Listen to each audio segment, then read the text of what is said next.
As I went out for to take a little walk, came upon that Wild Bill Jones. He was walking and talking by my true lover's side, and I begged him to leave her alone. But he said my age is 21 and I'm far too old to be controlled. So I grabbed my revolver from my side and I destroyed that poor boy's soul.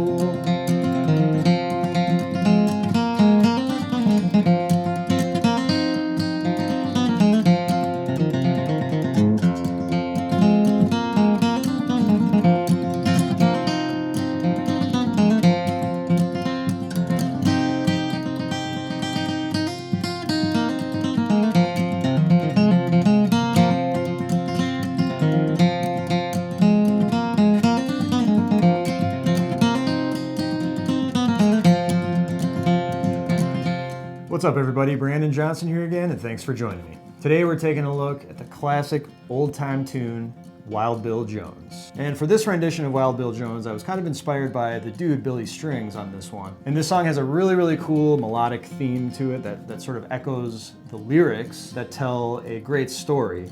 And that's really something that, about the essence of bluegrass music, is the storytelling. And this is one of those songs that could be referred to as a murder ballad. And murder ballads are typical in bluegrass music. You think about songs like Little Sadie, and in this particular song, Wild Bill Jones, our protagonist here in this song, who's not named, but he had to kill Wild Bill Jones because he was hitting on his girl. So unfortunately, he chose the wrong girl to walk and talk beside that particular day. So anyways, in this tune, we're gonna be playing this out of capo 3, but we're also going to use drop D tuning. So we're going to tune our E string all the way down to D, and we're going to learn the melody here as well as take a look at some of the rhythmic elements of this great tune as well. So I hope you enjoy this one. Let's check it out.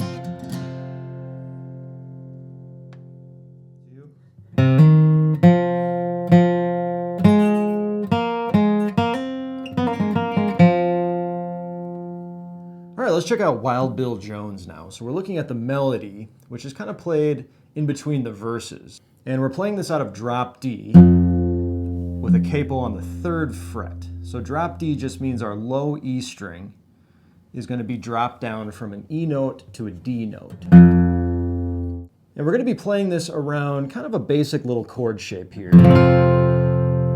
You'll see I have my index finger on the 2nd fret G. My middle finger is floating because that's what's going to be playing our melody. And the ring finger here is going to be placed on the 3rd fret B. So we're just kind of playing that little chord there, and we're going to be playing this melody kind of around that chord.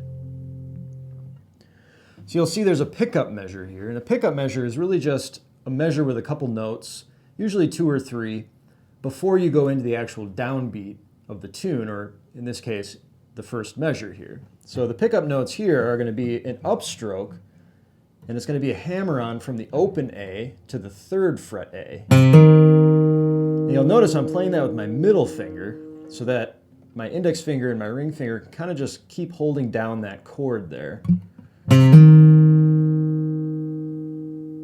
That 3rd fret A, that's on an 8th note, so there's a slight pause. And then at the beginning of the tune here, on the downbeat, we have a downstroke on that open D string.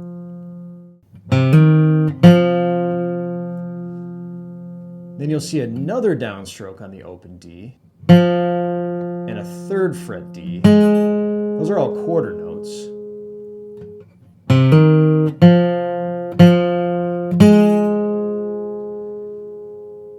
Okay, and then right here you'll see an open G, so we're going to let off the G with our index finger, play that open G, then you'll see we have 3rd fret D on a downstroke. Those are 8th notes, so they're going to come a little bit faster. Okay,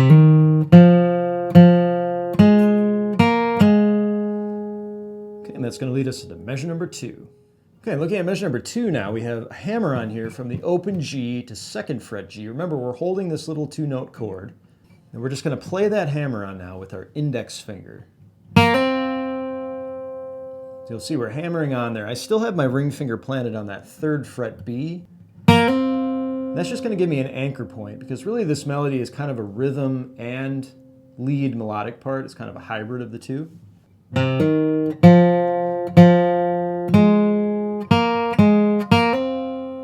You'll notice these are all downstrokes so far, except for the pickup. And right here, what you'll notice is that we have that hammer-on a dotted eighth note, so there's a slight pause there.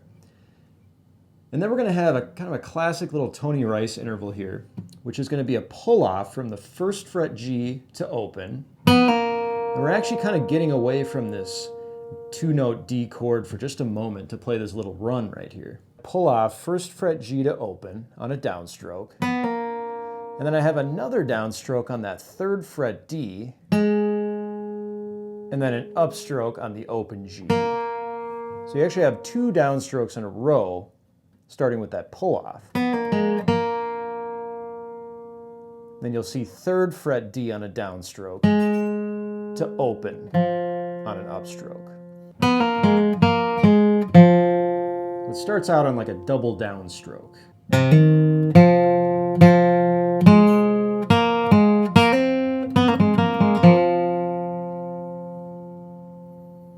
Okay, let's play measures 1 and 2 now, all the way through to the metronome. 1, 2, 3, 4, 2, 2, 3, 4.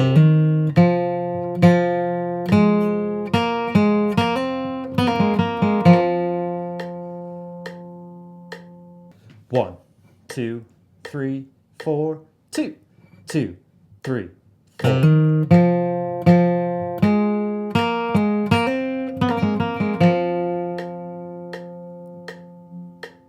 One, two, three, four, 2, 2, 3, 4.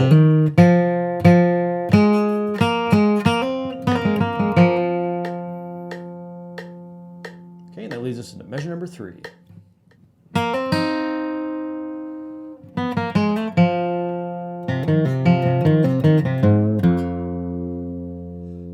Okay, looking at measure number 3 now, we're kind of moving away from this 2-note D chord here, the way you've been playing, and we're going to kind of move to this chord. So what I like to do in this section is sort of move to this chord shape. Basically, that's the 2nd fret G and the 1st fret B, and you're going to hammer on from that position, open G to 2nd fret G on a downstroke, and then we're going to hit that 1st fret B. So you have a downstroke on that open G to 2nd fret G, and then an upstroke on the 1st fret B. And basically there's a huge gap there because you can really just kind of fill it in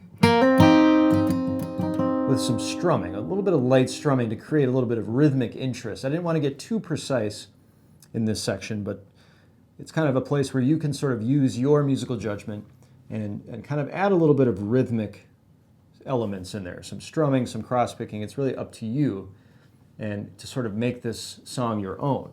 And what you'll see there at the end there, on the very last quarter note, is we have another lick that's sort of inspired by Tony Rice. And that's going to start on the 1st fret G to open. That's with your index finger. And then we have 3rd fret D slide up to 4 to open.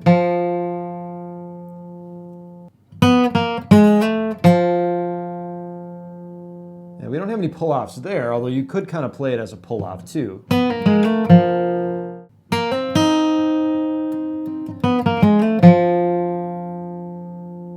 Okay, and that leads us into measure number 4.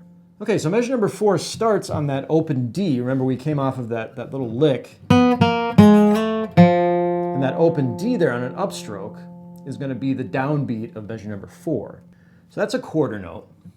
And then what you'll see here is a really cool kind of country-inspired lick that is going to involve some pull-offs and also maybe a little bit of a string bend here. Remember, we were kind of playing around this D minor chord position. And when we play measure number 3, we're kind of moving to this chord position, which we're going to kind of get into a little bit later in the tune. But what you want to do is when you play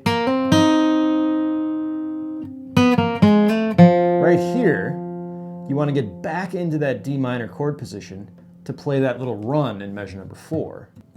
And this is going to start on an upstroke as well. And we're going to play an upstroke on the open A, and then we have 3rd fret pull off to open on the A string, and then an upstroke on that open D.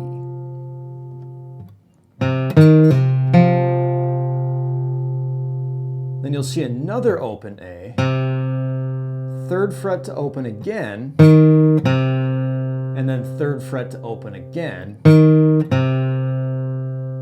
Then you'll see at the very end there, 3rd fret low E. Now this is where you could play a little bit of a string bend to open. And the reason I say you can play a little string bend there is because that's on an 8th note. So there's a little bit of room for you to do a bend.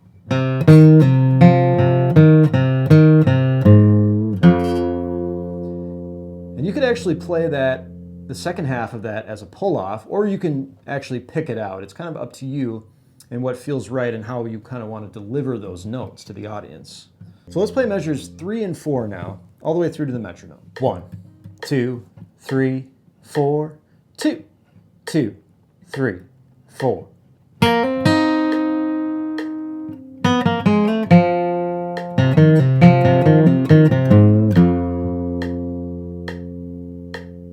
One, 2, 3, 4, 2, 2, 3, 4.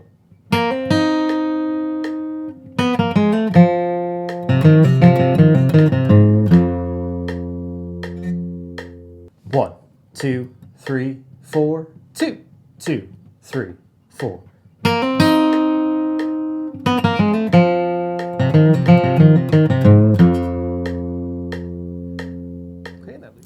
All right, let's play measures 1 through 4 now, all the way through to the metronome. 1, 2, 3, 4, 2, 2, 3, 4.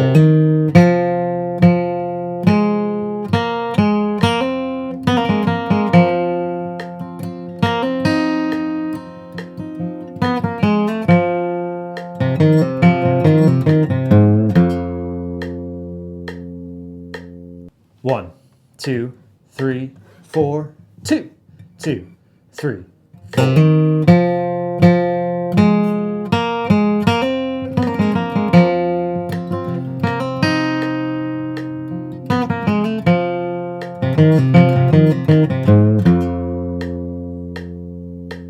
One, 2, 3, 4, 2, 2, 3, 4.